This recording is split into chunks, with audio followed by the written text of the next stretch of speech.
y dice así: el primer día de la fiesta en que se comía el pan sin levadura, los discípulos se acercaron a Jesús y le dijeron: ¿dónde quieres que preparemos la comida de la Pascua? Jesús contestó: vayan a la ciudad, a casa de tal hombre, y díganle: el maestro te manda decir, mi hora se acerca y quiero celebrar la Pascua con mis discípulos en tu casa. Los discípulos hicieron tal como Jesús les había ordenado y prepararon la Pascua. Llegada la tarde,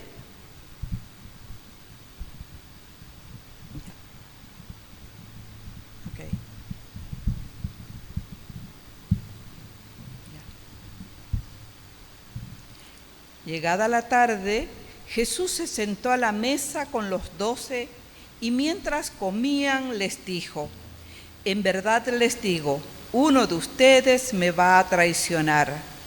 Se sintieron profundamente afligidos y uno a uno comenzaron a preguntarle: ¿seré yo, Señor? Él contestó: el que me va a entregar es uno de los que mojan su pan conmigo en el plato. El Hijo del Hombre se va, como dicen las Escrituras, pero pobre de aquel que entrega al Hijo del Hombre. Sería mejor para él no haber nacido. Judas, el que lo iba a entregar, le preguntó también: ¿seré yo acaso, maestro? Jesús respondió: tú lo has dicho. Mientras comían, Jesús tomó pan, pronunció la bendición, lo partió y lo dio a sus discípulos, diciendo: tomen y coman, esto es mi cuerpo. Después tomó una copa, dio gracias y se la pasó diciendo: beban todos de ella. Esto es mi sangre, la sangre de la alianza, que es derramada por una muchedumbre para el perdón de sus pecados. Y les digo que desde ahora no volveré a beber del zumo de cepas hasta el día en que lo beba nuevo con ustedes en el reino de mi Padre. Después de cantar los salmos, partieron para el monte de los olivos. Entonces Jesús,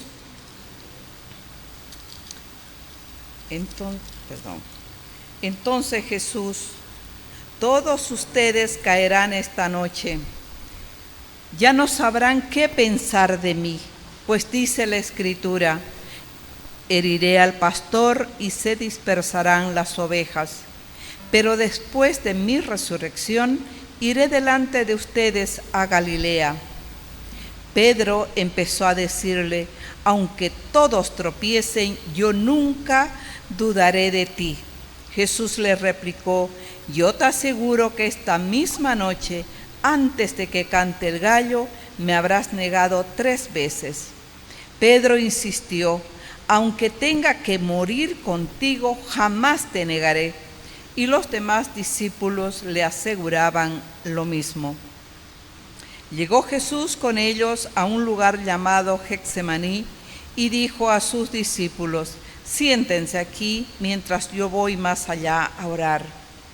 Tomó consigo a Pedro y a los 2 hijos de Zebedeo y comenzó a sentir tristeza y angustia y les dijo: siento una tristeza de muerte. Quédense aquí conmigo y permanezcan despiertos.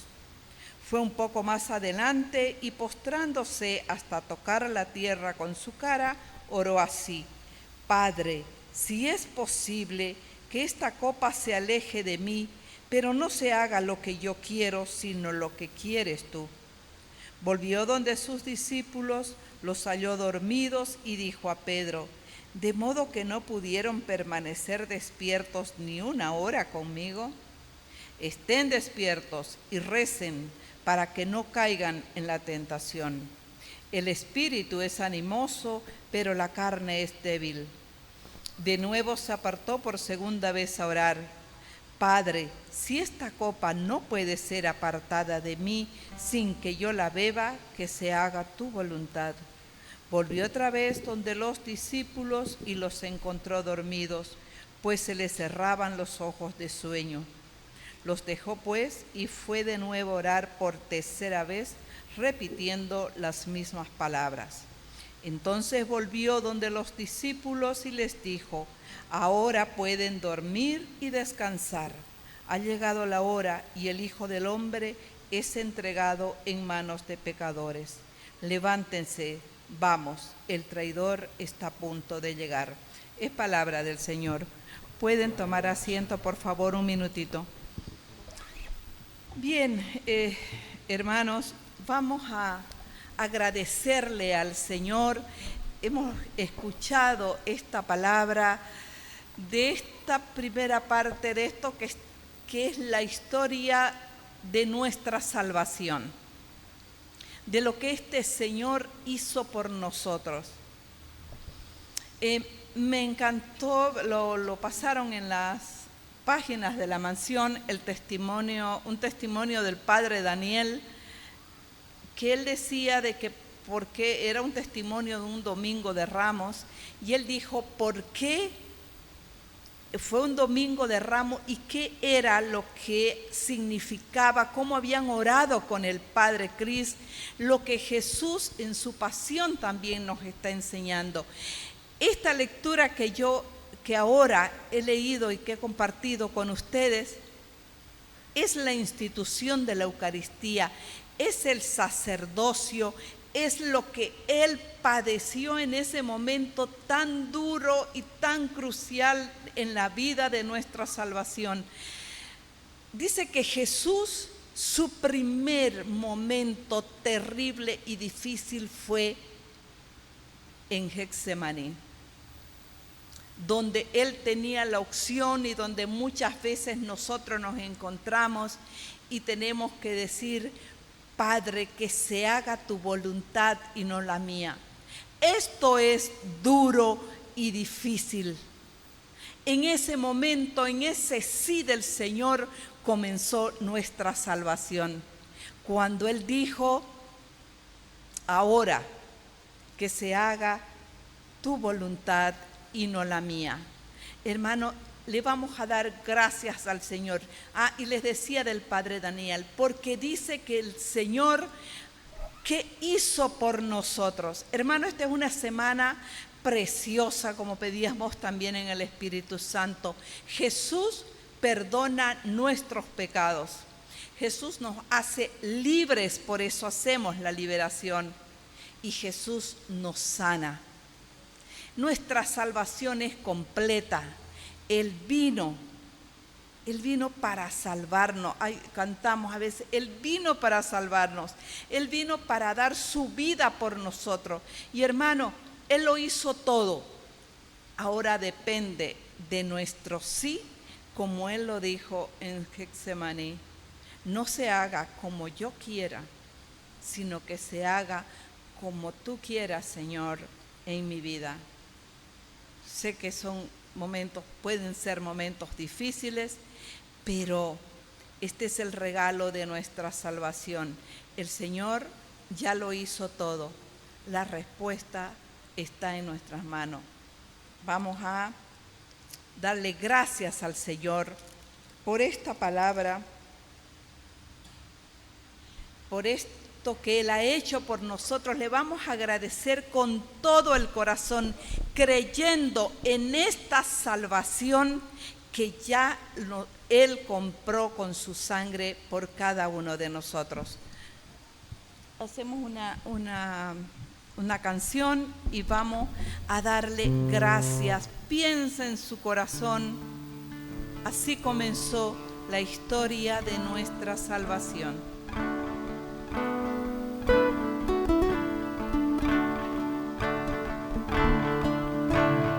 Gracias, Señor. Gracias, Señor. Gracias, Señor. Quiero darte gracias. Quiero darte gracias. Quiero darte gracias.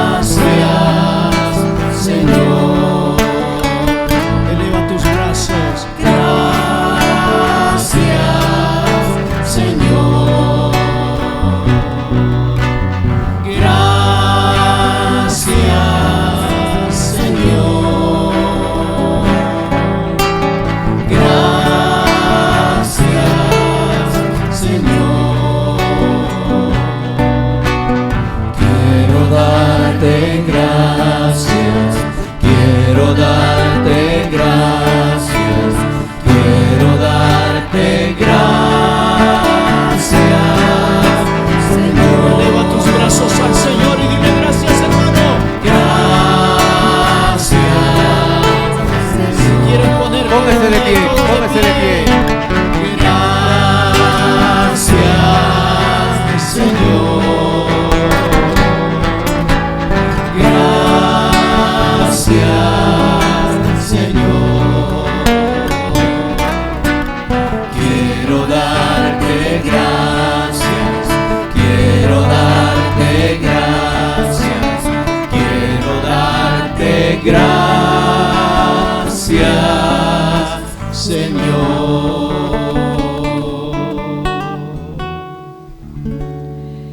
Señor, con todo nuestro corazón queremos decirte gracias.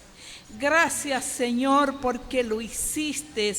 Gracias, Señor, porque pagaste por nosotros. Gracias porque nos has levantado. Yo creo, Señor, que cada uno de los que estamos aquí estamos para agradecerte porque nos has levantado, porque por esta gracia, Señor, nos has dado nueva vida. ¿Cuántos, Señor, tenemos un antes y un después de haberte encontrado? Gracias, Señor.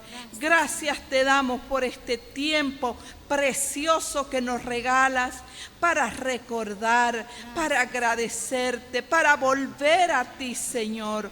Gracias, mi Dios, porque vos siempre estás esperando por nosotros. Gracias porque siempre estás para levantarnos. Gracias, Señor. Gracias porque siempre estás para perdonarnos, para hacernos libres, para sanarnos, para sacarnos de donde nos hubiéramos caído. Bendito sea Jesucristo. Bendito sea, Señor, por haber aceptado, por habernos salvado. Bendito tú seas por la Eucaristía. Bendito tú seas por los sacerdotes, bendito tú seas por nuestra iglesia. Alabado sea tu nombre, Jesús. Alabado sea tu nombre por siempre y para siempre, Señor. Amén.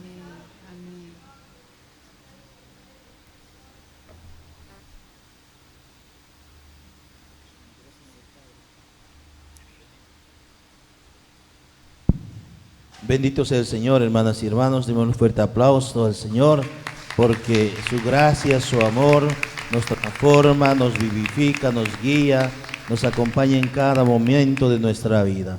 Bendito sea Él.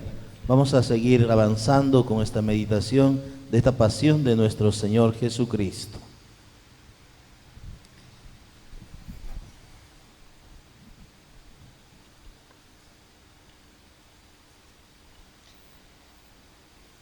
Vamos a continuar, queridos hermanos, en el versículo 47. Toman preso a Jesús. Estaba todavía hablando cuando llegó Judas, uno de los 12, y con él un grupo armado de espadas y palos, enviados por los jefes de los sacerdotes y por las autoridades judías. Gracias. Pues bien, el traidor les había dicho esta señal: al que yo dé un beso, ese es, arréstenlo. Y enseguida se acercó a Jesús y le dijo: buenas noches, maestro. Y lo besó. Pero Jesús le dijo: amigo, haz lo que vienes a hacer. Entonces se acercaron, detuvieron a Jesús y se lo llevaron. Uno de los que estaba con Jesús sacó la espada e hirió al sirviente del sumo sacerdote, cortándole una oreja. Entonces Jesús le dijo: vuelve la espada a su sitio, pues quien usa la espada perecerá por la espada.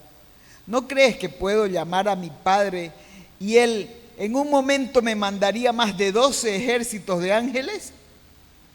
Pero entonces no se cumplirían las Escrituras, porque así había de ser. En ese momento Jesús dijo al tropel de la gente: ¿por qué salieron a arrestarme con espadas y palos como un ladrón? Yo me sentaba diariamente entre ustedes en el templo para enseñar y no me detuvieron. Pero todo esto ha pasado para que se cumplieran las Escrituras proféticas. Entonces todos los discípulos lo abandonaron y huyeron. Jesús comparece ante el consejo judío. Los que tomaron preso a Jesús lo llevaron a casa del sumo sacerdote Caifás. Allí se hallaban reunidos los maestros de la ley y las autoridades judías. Pedro lo iba siguiendo de lejos hasta que al llegar al palacio del sumo sacerdote, entró en el patio y se sentó con los sirvientes para saber el final. Los jefes de los sacerdotes y el Consejo Supremo andaban buscando alguna declaración falsa en contra de Jesús para condenarlo a muerte. Y aunque se presentaron muchos testigos falsos, no hallaban. Por último, llegaron dos que declararon: este hombre dijo, yo puedo destruir el templo de Dios y reconstruirlo en 3 días. Con esto, poniéndose de pie, el sumo sacerdote preguntó a Jesús: ¿no tienes nada que responder? ¿Qué es esto que declaran en contra tuya? Pero Jesús se quedó callado. Entonces el sumo sacerdote le dijo: en nombre del Dios vivo, te mando que nos contestes. ¿Eres tú el Cristo, el Hijo de Dios? Jesús le respondió: así es, tal como acabas de decir. Yo les anuncio además que a partir de hoy ustedes verán al Hijo del Hombre sentado a la derecha del Dios poderoso, viniendo sobre las nubes. Entonces el sumo sacerdote rasgó sus ropas diciendo: ¡ha blasfemado! ¿Para qué necesitamos más testigos? Ustedes mismos acaban de oír estas palabras escandalosas. ¿Qué les parece? Ellos contestaron: merece la muerte. Luego comenzaron a escupirle la cara y a darle bofetadas diciéndole: Cristo, adivina quién te pegó. Palabra del Señor. Hermanos, ¿pueden tomar asiento, por favor? Cuando meditaba sobre este pasaje, yo decía cómo esto escrito hace 2000 años sigue pasando igual. ¿Cuántos no hemos traicionado con un beso? Si no, miren la cantidad de divorcios que hay. Por un beso se traiciona al cónyuge. Y esto pasa todos los días pasa aquí en el mundo entero. Y cualquier cantidad de personas. Si no es él, es ella, por un beso. Y decimos muchísimas veces: ¿cómo pudo traicionar? Y le dio un beso todavía. Esto lo hacemos, hermanos, lo hacemos aquí. Todavía lo hacemos. Por eso es que creo que no debemos escandalizarnos tanto con esto que hizo Judas, porque nosotros parece que somos de esa misma familia. Pero bueno, en el versículo 54 dice: así debía ser, porque si no, no se cumplirían las escrituras. O sea, hemos escuchado muchísimas veces la pregunta: ¿hay predestinación? ¿Estamos destinados? O sea, no es mi culpa porque ese era mi destino. Miren ustedes la diferencia entre predestinación y misión. Él vino a cumplir una misión. Nosotros tenemos una misión y hay una gran diferencia. Porque la misión uno la siente, la quiere y la realiza a pesar de.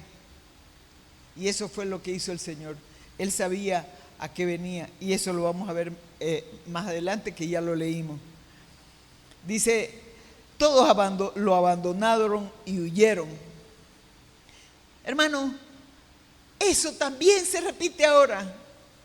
Nosotros decimos: pobre Jesús. Hoy, hermano, hoy muchas de las personas que le han puesto el pecho, le han puesto la cara por todos, por una muchedumbre, por un país, están ahí presos. Si no, pregúntenle a Yacir Molina y a Tonchi Bascopé. Están ahí, ellos pusieron pusieron la cara y después vinieron y los encarcelaron y ahora como Pedro, de lejos, mirando de lejos. ¿Quién se involucra? ¿Quién se involucra y va y los defiende y pelea por ellos? Su esposa y sus hijos, su madre. Y nosotros, los beneficiados de esa lucha que hicieron, de esa defensa que hicieron por su pueblo, por Cochabamba, ¿dónde estamos? Mirándola de lejos. Se repite, hermanos, la historia. Se repite la historia en todo momento. Y esos son los ejemplos recientes, porque si no, podemos encontrar muchísimos más ejemplos. Miramos muchísimas cosas así de lejitos nomás. No nos involucramos. Mire, lo más fantástico de esta parte que me tocó reflexionar a mí es esta confesión que el Señor hace. Si ustedes conocen las Escrituras, muchísimas cosas el Señor decía, no se lo digan a nadie, no se lo digan a nadie. Inclusive cuando Pedro mismo dice, tú eres el Hijo de Dios Altísimo, dice, más o menos cállense hasta que llegue el momento. Y este fue el momento. Y dice, en el nombre de Dios vivo, le dice Caifás, te mando que nos contestes, ¿eres tú el Cristo, el Hijo de Dios? Y Jesús le respondió, así es, tal como acabas de decir. Yo les anuncio además que a partir de hoy ustedes verán al Hijo del Hombre sentado a la derecha del Dios Todopoderoso y viniendo sobre las nubes. Este es nuestro Dios, este es nuestro Señor, esta es la mejor declaración. ¿Qué más queremos preguntar? Muchas veces decimos, ¿dónde está Dios? Dios está aquí con nosotros, Dios está presente todos los días. Esta es declaración de Él, de su boca. Nuestra fe es apostólica porque creemos en el testimonio que dice aquí los discípulos, en este caso en el Evangelio de Mateo. Él cita como palabras de Cristo mismo, yo soy, dice, Él es el Hijo de Dios. Ya no hay nada que ocultar, Él lo dijo. Y el que lo duda tiene que pedirle a Dios, y eso vamos a hacer ahora, que nos libere de la duda pertinaz. Es pecado contra el primer mandamiento de amar a Dios sobre todas las cosas.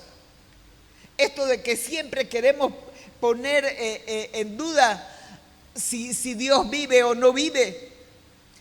¿Para qué más pruebas? ¿Para qué más? ¿Qué más queremos, hermano? ¿Qué más queremos si Dios está con nosotros todo el tiempo? Y si no lo queremos ver porque hay un sufrimiento. La otra vez me tocó en noviembre. Me tocó venir aquí en medio de un gran sufrimiento. Mi hermano estaba a punto de morirse. Pero yo sabía que este Dios era vivo. Yo sabía en quién estaba poniendo mi confianza. Le dije, yo vengo aquí, Señor. No importa mis lágrimas, pero vos, Señor, te encargás de mi hermano, porque la vida, yo no puedo hacer nada por su vida, pero vos sí.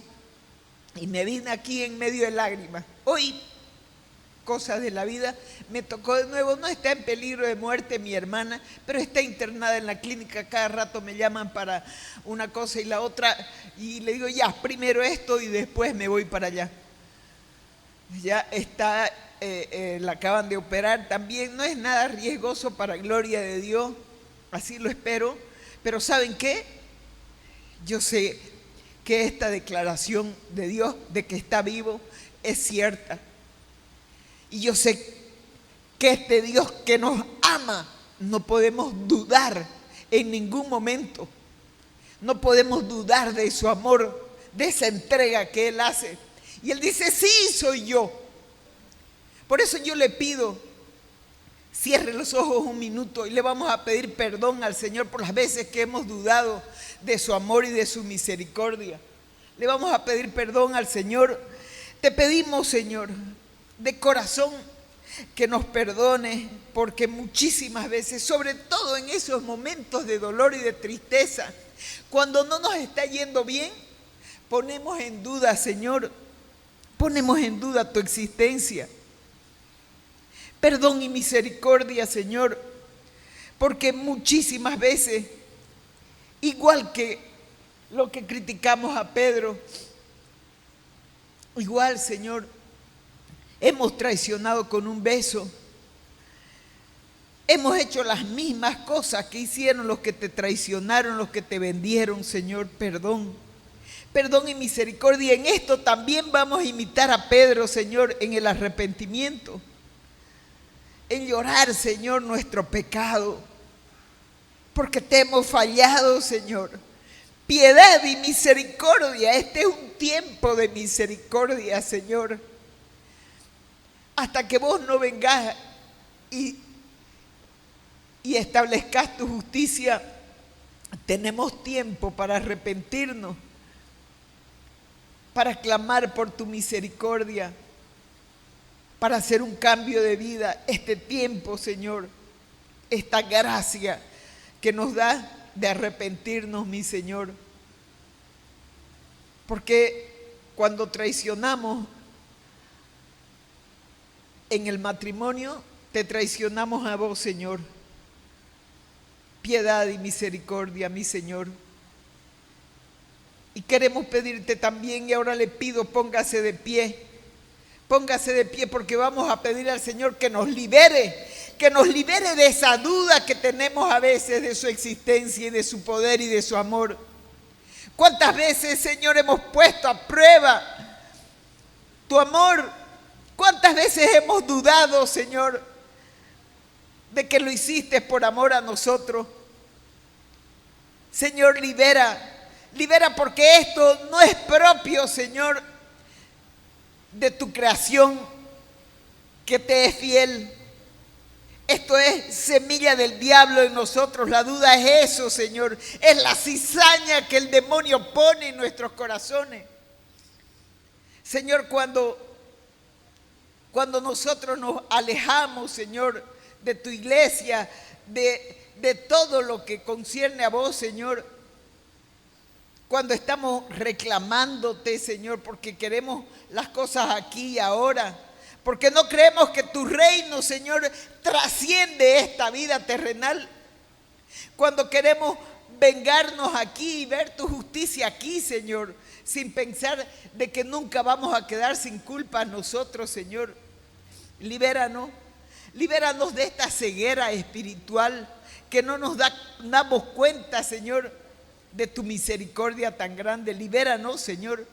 Líbranos, Señor, de esta duda pertinaz, de esta incredulidad, Señor, que se apodera a veces de nosotros cuando desesperamos y dejamos de confiar en vos, Señor. Perdón y misericordia. Líbranos, Señor. Líbranos de estas acechanzas. Líbranos, Señor, de estos pensamientos. Te suplicamos. Derrama tu Santo Espíritu para que volvamos, Señor, a tener la fe en abundancia que vos pusiste en nuestros corazones. Y libremente, Señor, te adoremos. Libremente te glorificaremos, Señor, cuando vos hagas esta obra de amor en nosotros. Completá, Señor, completá tu obra en nosotros para que seamos verdaderamente libres para amarte y adorarte, mi Señor. Bendito seas por siempre. Amén.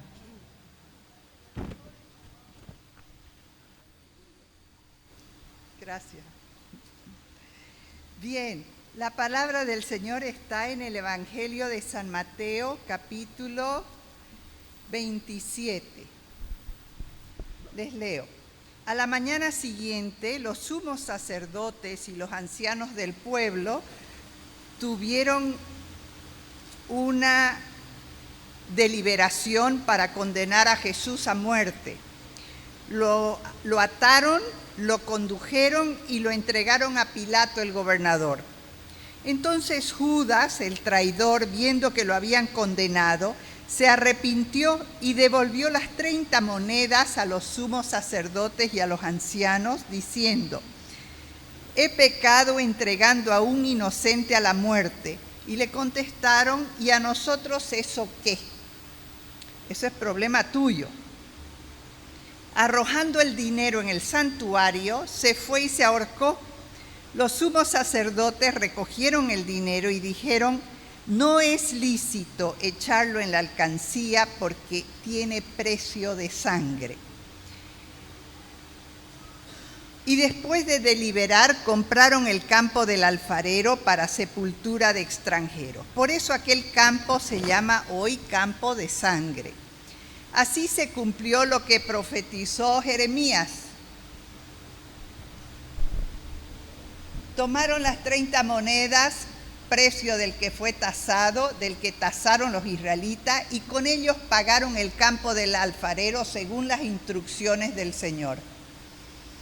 Jesús fue llevado ante el gobernador, el cual lo interrogó, Pilato, ¿no? ¿Eres tú el rey de los judíos?, preguntó Pilato. Y Jesús contestó: tú lo has dicho. Pero cuando lo acusaron, los sumos sacerdotes y los ancianos no respondían nada. Entonces le dijo Pilato: ¿no oyes las causas? ¿No oyen de cuántas cosas te acusan? Pero Jesús no respondió ni una palabra, con gran admiración del gobernador. Por la Pascua acostumbraba el gobernador a soltar un prisionero, el que la gente quisiera. Tenían entonces un preso famoso llamado Jesús Barrabás.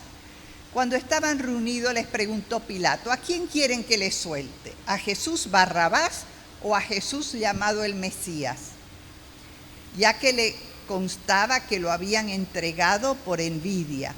Estando él sentado en el tribunal, la mujer le envió un recado: no te metas con ese inocente, que esta noche he tenido sueños y he sufrido mucho a causa de él. Mientras tanto, los sumos sacerdotes y los ancianos persuadieron a la multitud para que pidieran la libertad de Barrabás y condenaran a Jesús. El gobernador tomó la palabra: ¿a cuál de los dos quieren que le suelte? Y contestaron: a Barrabás. Pilato respondió: ¿qué hago con Jesús llamado el Mesías? Y todos le contestaron: crucifícalo. Él les dijo: ¿pero qué mal ha hecho? Sin embargo, ellos seguían gritando: crucifícalo. Viendo Pilato que no conseguía nada, al contrario, que se amontonaban más, pidió agua y se lavó las manos ante la gente, diciendo: no soy responsable de la muerte de este inocente. Es cosa de ustedes. El pueblo respondió: que su sangre caiga sobre nosotros y sobre sus hijos. Entonces le soltó a Barrabás y a Jesús lo hizo azotar y lo entregó para que lo crucificaran. Palabra de Dios. Empieza diciendo la Escritura: a la mañana siguiente los sumos sacerdotes y los ancianos del pueblo tuvieron una deliberación para condenar a Jesús a muerte. No fue a la mañana siguiente, porque da la impresión de que Jesús llegó hasta el huerto de Getsemaní, se durmió hasta las 6 de la mañana y amaneció. No fue a la mañana siguiente. Fue a continuación, o sea, pasada la medianoche, empezó todo el problema de que los sacerdotes y los ancianos deliberaban para condenar a Jesús. O sea, fue una seguidilla. Ahí no hubo un comper, un descanso, un pare, una media cancha, nada. Entonces, esa misma noche, cuando los jefes de los sacerdotes tuvieron la seguridad de que Jesús había sido apresado en el huerto de Getsemaní, inmediatamente convocaron a los miembros del Sanedrín a una reunión de emergencia. ¿Qué era el Sanedrín? El Sanedrín era un consejo nacional de los judíos, un consejo religioso, formado por 70 hombres más el sumo sacerdote. El sumo sacerdote, el jefe de todos los sacerdotes, que era el presidente. Y estos formaban tres grupos importantes, que eran los sumos sacerdotes, que en ese año hubieron dos, Anás y Caifás, y los ancianos que estaban entre los fariseos y los saduceos y los escribas. Toda esta gente era gente estudiada, preparada, intelectual, escogida entre muchísimos judíos para ser esta cúpula de una corte judía, que era una corte política, era una corte religiosa, era una corte civil, era todo, regía todo. Ahí no había el legislativo, el judicial y el ejecutivo, no, era el consejo judío. Muy bien. Entonces Jesús, una vez es apresado, porque fueron los guardias del templo, lo agarraron, cuando Judas lo vendió, lo llevaron a esta sala del consejo, donde ya estaban todo el Sanedrín con los sacerdotes reunidos, buscando para acusarlo y darle muerte. El punto es, lo que nosotros queremos es darle la muerte. No había opción, era la muerte o la muerte. Muy bien. Entonces Jesús es trasladado y para llegar a darle muerte empiezan a dar falsos testimonios. Ay, que una vez que dijo que yo lo vi, que me esto, que lo otro, y traían gente y daban falsos testimonios y los testimonios no coincidían. Era una mentira con mayúscula.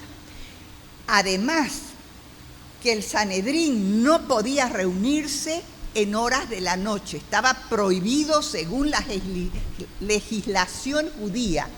Esto fue un fraude de inicio a fin. No podían reunirse, sin embargo, a ellos se pasaron por encima de la ley y se reunieron nomás, 70 hombres. No hubo quien reclame ante una injusticia de este tamaño, 70 hombres, o 71.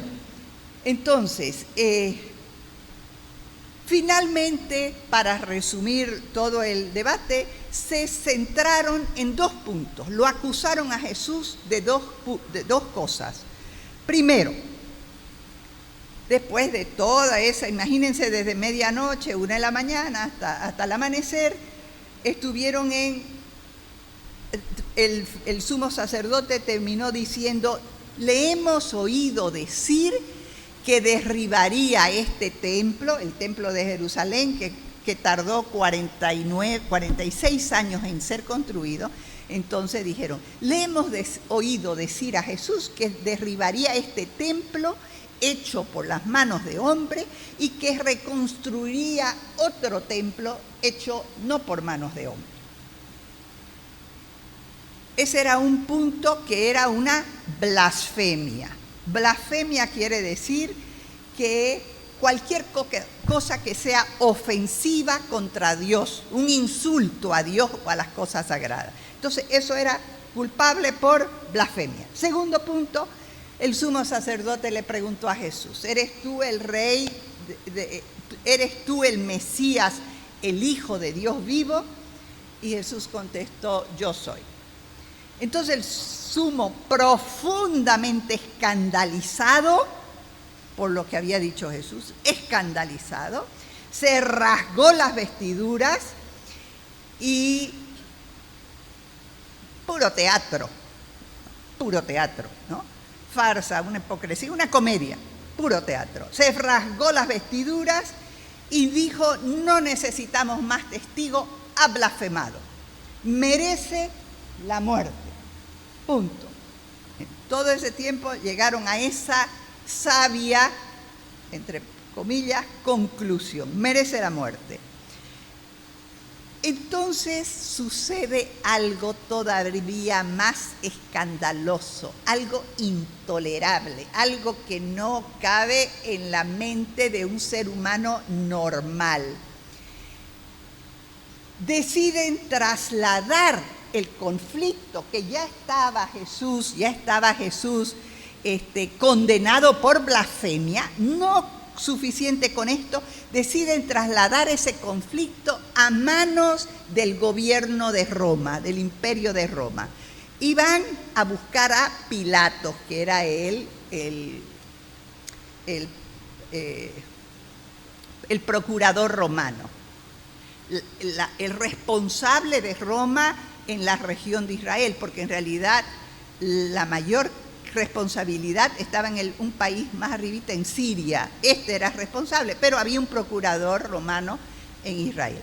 Entonces, lo trasladan el conflicto a la jurisdicción romana y Jesús es llevado ante el gobernador de Poncio Pilato. El Sanedrín en pleno tenía los derechos de condenar a Jesús a muerte por blasfemia, dice la Torá, y según las leyes judías. ¿Los judíos podían condenar a Jesús a muerte? Sí, Señor. Podían condenar a Jesús a muerte porque se podía condenar a una persona por blasfemia. Debió terminar el problema ahí, ya que estaba condenado por blasfemia, debía haber terminado ahí.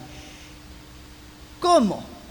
La ley dice que se podía, si un hombre ha cometido algún delito que merece la muerte y por eso ha sido ajusticiado, lo deben colgar de un árbol. Y otro versículo dice que a una persona rebelde y desvergonzada, todo el pueblo le tira piedras hasta que muera. Pudieron haber apedreado a Jesús por haber sido blasfemo. Pero no, de ninguna manera. Ellos no querían ensuciarse las manos tirando piedras en un día como eso. Ellos querían trasladar el problema a Poncio Pilato. Pero qué hipocresía, porque sí estuvieron dispuestos a apedrear a la mujer adúltera en el templo. No les molestó para nada. Estaban listos estaban con las piedras para tirarle a la mujer adúltera. Y sí apedrearon a Esteban en los Hechos de los Apóstoles, que es el primer mártir cristiano. Entonces, si les daba la gana, podían hacerlo, pero no, ellos querían guardar la compostura. Entonces, el mismo Pilato les dijo: llévenselo y júzguenlo ustedes según vuestra ley. O sea, ustedes pueden juzgarlo. ¿Por qué me lo han traído aquí? Si ustedes tienen todo el poder para juzgar a un hombre así, ¿cuál es el problema? Pero ellos no podían ensuciarse las manos y entonces dijeron, entonces, como a Pilato no le podían decir, lo hemos traído porque es un blasfemo, porque a Pilato no le importa para nada la religión, y menos la religión judía, y blasfemia significaba ofender a Dios. Entonces no podían ir los judíos con el cuentito de que este hombre ha ofendido a Dios y Pilato va a decir, uy, ¿a mí qué me importa? Esto para nosotros no tiene valor alguno. Entonces, ¿qué hicieron los judíos? ¿Qué creen ustedes que hicieron? Cambiaron la causa de la condena. Se inventaron otra causa para que sea válido y convencer a Pilato. Y le dijeron, hemos encontrado a este alborotando a nuestra nación, impidiendo que se pague el tributo, el impuesto que se pagaba a Roma, el impuesto al César. Y además él dice que él es el Mesías, el rey. No podía haber otro rey que no fuera César. Entonces, las dos causas eran, este dice que no paguemos el impuesto al César, a esto, Pilato, esto sí te interesa, uno. Y dos, este dice que es rey, y esto también te interesa, porque si el César se entera de que aquí hay otro rey, vos salís del puesto. Este era el punto. Aquí no se menciona para nada la blasfemia, porque no es de interés ni de Pilato, ni de Roma, porque no es una situación política. Entonces, anteriormente, los fariseos y los saduceos habían traído una delegación para tentar a Jesús. Y le dijeron al Señor, estaban los herodianos ahí. Los herodianos son la gente que sigue a Herodes, que era rey en Galilea. Entonces, ahí estaban los romanos, porque siempre estaban los romanos. Entonces le dicen a Jesús, ¿es lícito, es permitido pagar impuesto al César, sí o no? O sea, ellos estaban tendiéndole una trampa justo con el tributo. Entonces fue cuando Jesús dice, a ver, tráigame una moneda, y le traen la moneda, y el Señor dice, ¿y de quién es esta inscripción? Y ellos dicen del César, porque eran monedas impresas era la moneda que corría en todo el imperio. Había otra moneda que corría en el templo, pero bueno, trajeron el denario. Y dijeron, ¿de quién es esta imagen? Y ellos dijeron, del César. Y Jesús dijo, bueno, denle al César lo que es del César. Y ustedes le tienen que dar a Dios lo que le corresponde a Dios. Entonces quedaron con los ojos en tinta. Ah, no, esta no queda así. Nosotros nos tenemos que desquitar. No puede ser que esta situación quede así. Y por esta razón vienen otra vez con el asunto del tributo, del impuesto, y le dicen que estaba diciendo que no paguen impuesto al César. Entonces lo presentan a Jesús como un alborotador que quiere ocupar el lugar del César. Pero Pilato le hace unas preguntas. La Escritura dice que cuando el sumo sacerdote le preguntaba a Jesús, Jesús no respondió. Para nada. Solamente al final dijo, así es, yo soy. Pero sí, no respondía. A Herodes peor, a ese no le respondió por nada del mundo, porque era un loco chiflado. Entonces, a Pilato no les respondió. Al sumo sacerdote no les respondió. Sin embargo, a Pilato, que era un pagano, un sinvergüenza, todo lo que ustedes quieran decir, sí les respondió, porque era un hombre que no conocía a Dios y las preguntas que él hacía de verdad eran honestas. Entonces Pilato le hace unas preguntas a Jesús y sale y le dice a los judíos, oigan, no encuentro razón para que este hombre sea crucificado. No merece la muerte este hombre. ¿Pero de qué lo están acusando ustedes? Es una barbaridad lo que están haciendo. Y entonces los judíos le gritaron, si pones en libertad a este hombre, no sos amigo del César, porque cualquiera que tenga pretensiones de ser rey es enemigo del César, y nuestro único rey es el César.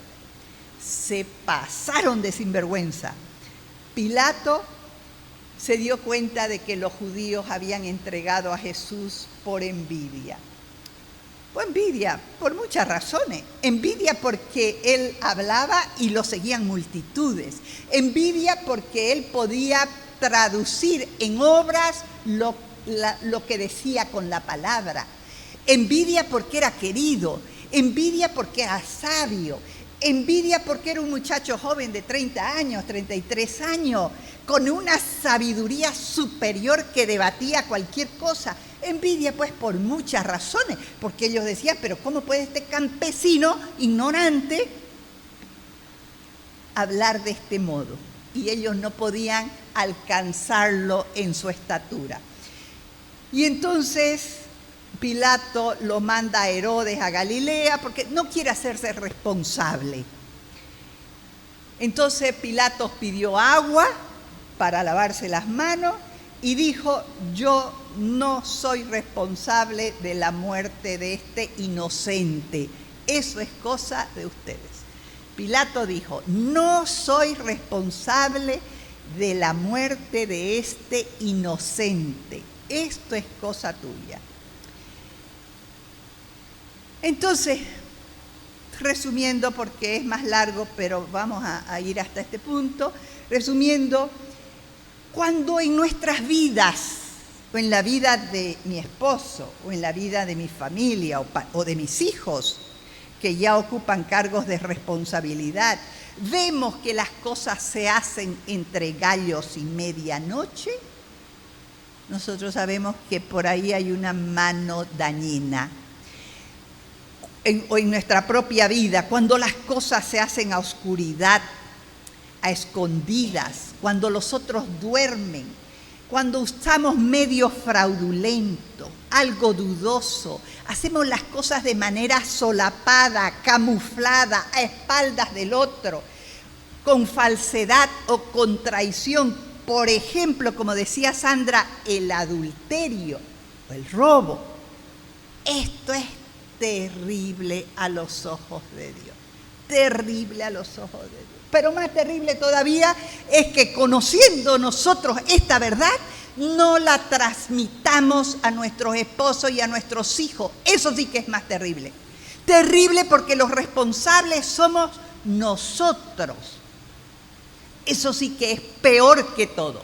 Tenemos que predicar, como dice San Pablo, a tiempo y a distiempo. En todo momento. No podemos permitir que esta sociedad vaya rumbo al abismo.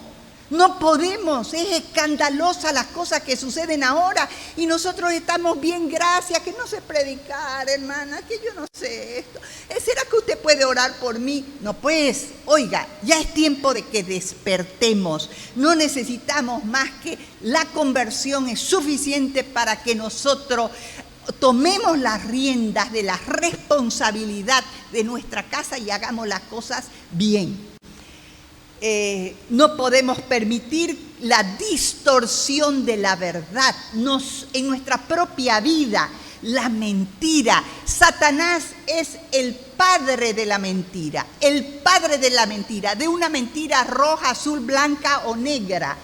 Para Satanás todo es mentira, a los ojos de Dios todo es mentira. No hay mentira que valga. Yo una vez largué una mentirita por no dejar mal parado a un muchacho de un grupo de oración y cuando me vine a la casa, ay Señor, estaba mi corazón ton, y le dije, Señor, no tenía salida. Yo no tenía salida. No sé para qué me mandaste a hacer una cosa así donde yo no tengo salida.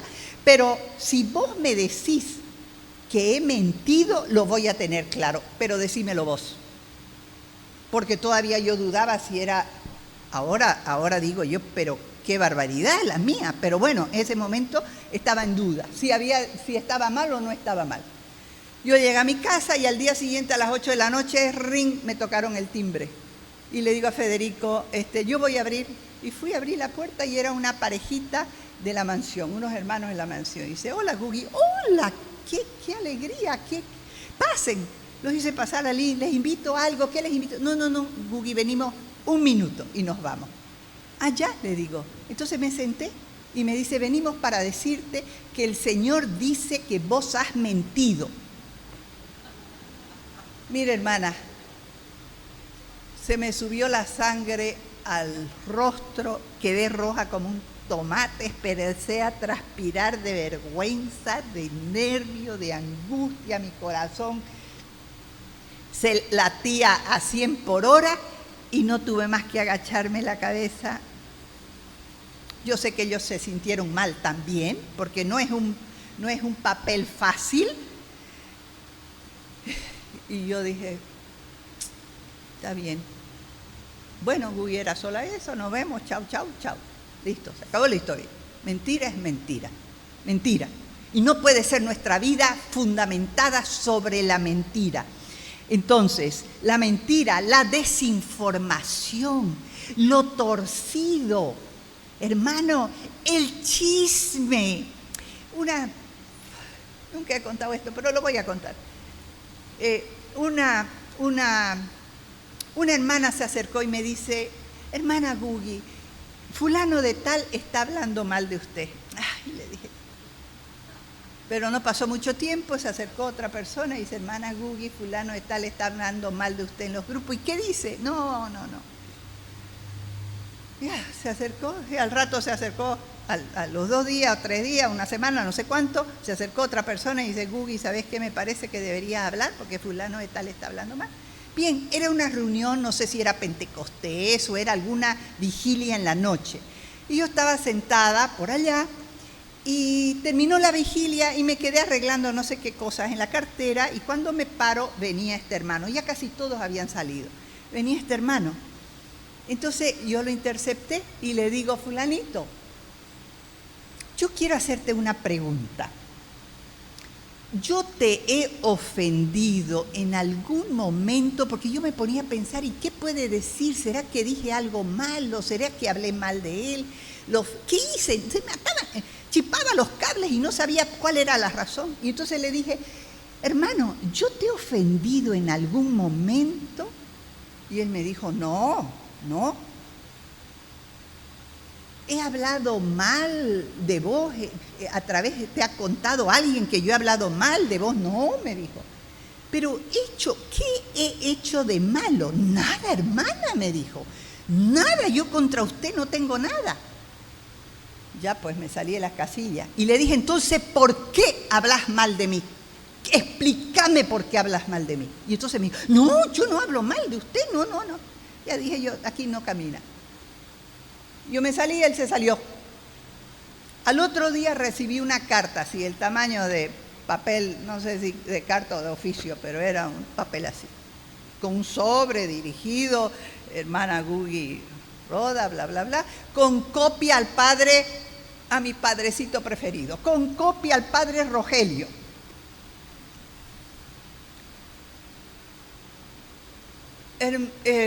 Mire, yo soy una persona ocupada, una persona que hago esto y lo otro, y tengo dones y dirijo y hago y no pongo y saco y esto y lo otro. Un currículum, ya le digo. Y la hermana me agredió con una calumnia y me gritó y me dijo bla, bla, ya ni me acuerdo qué más, pero les cuento que la leí la carta como 2 o 3 veces porque no podía creer lo que decía. Jamás se ha hablado contra él. No.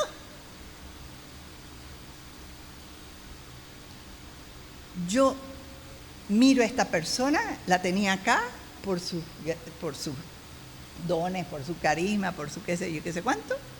Pero yo pienso en esta persona y se me cayó al piso. No aquí, ahí,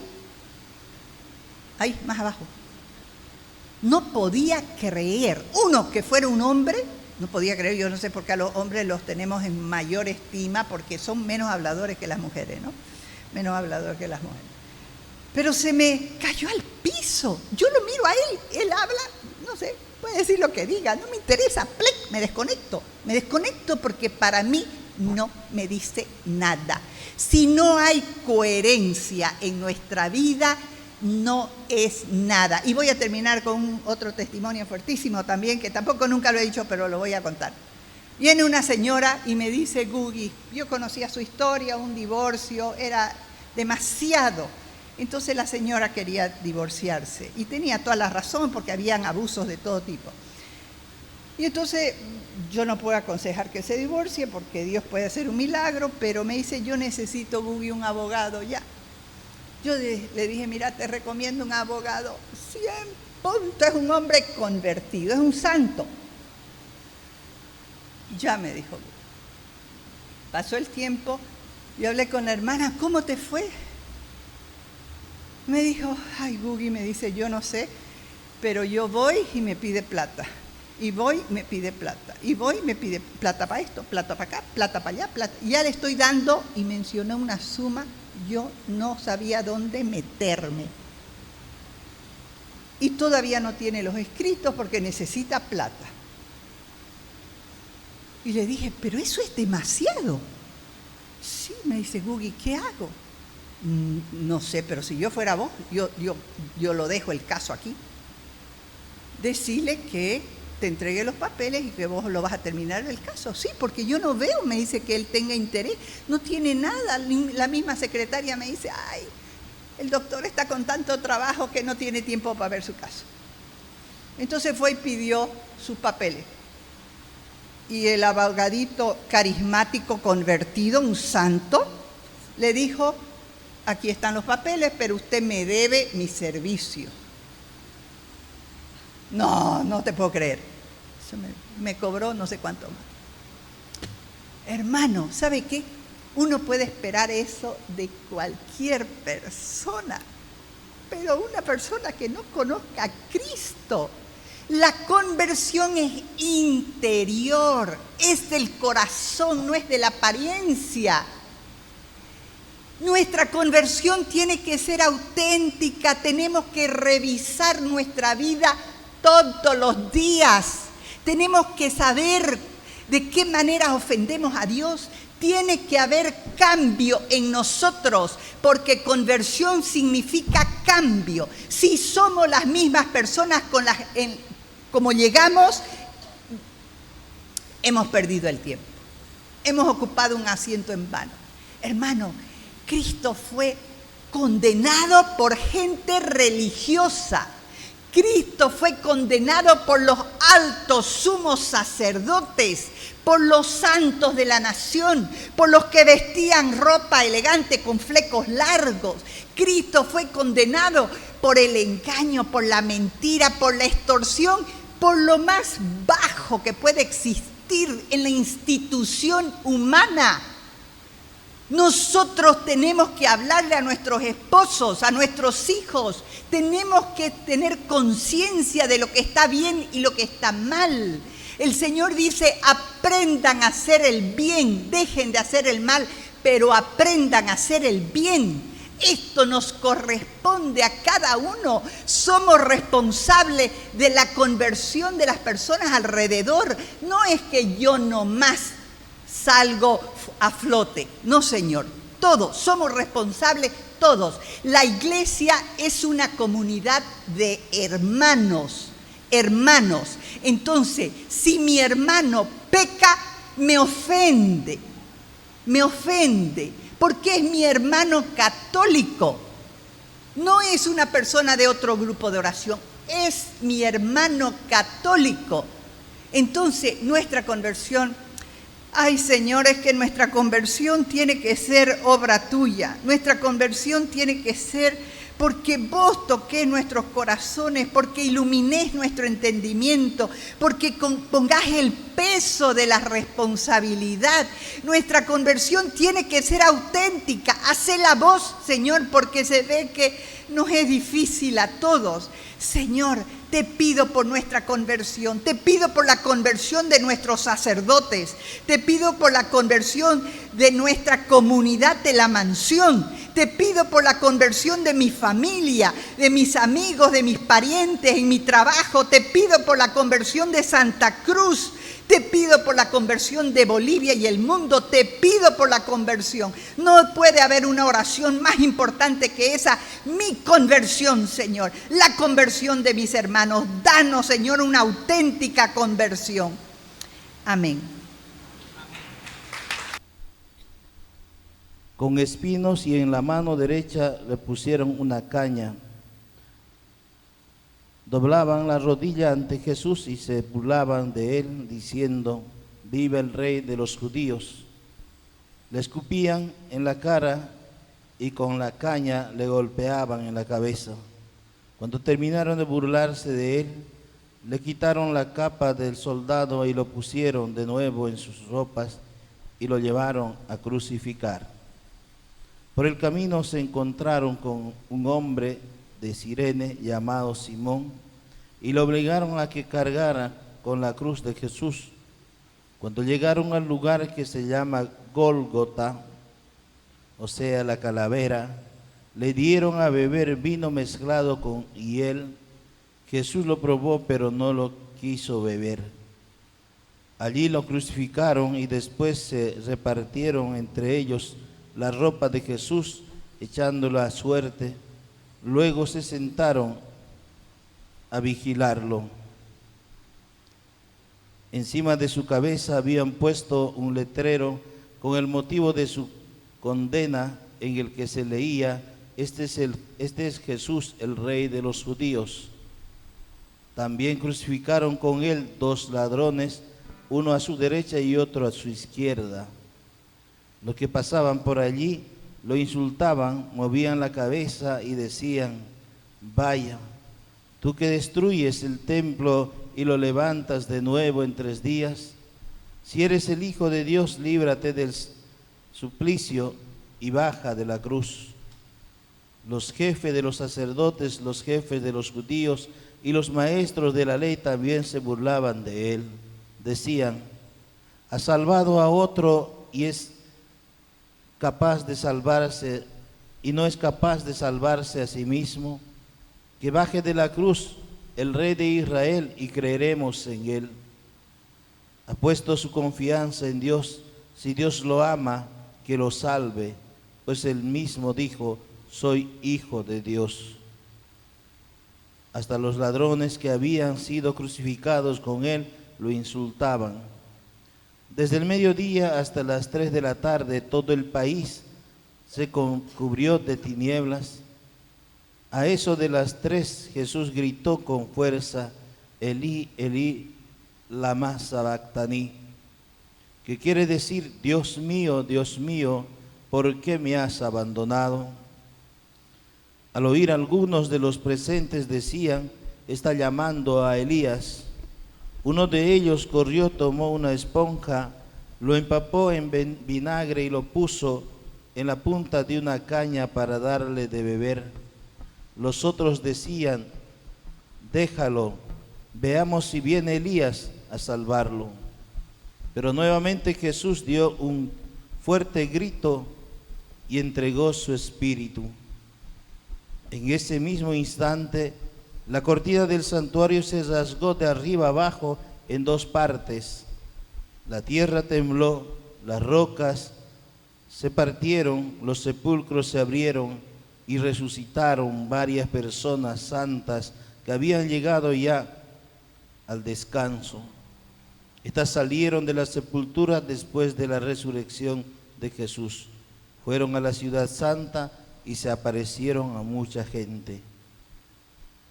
El capitán y los soldados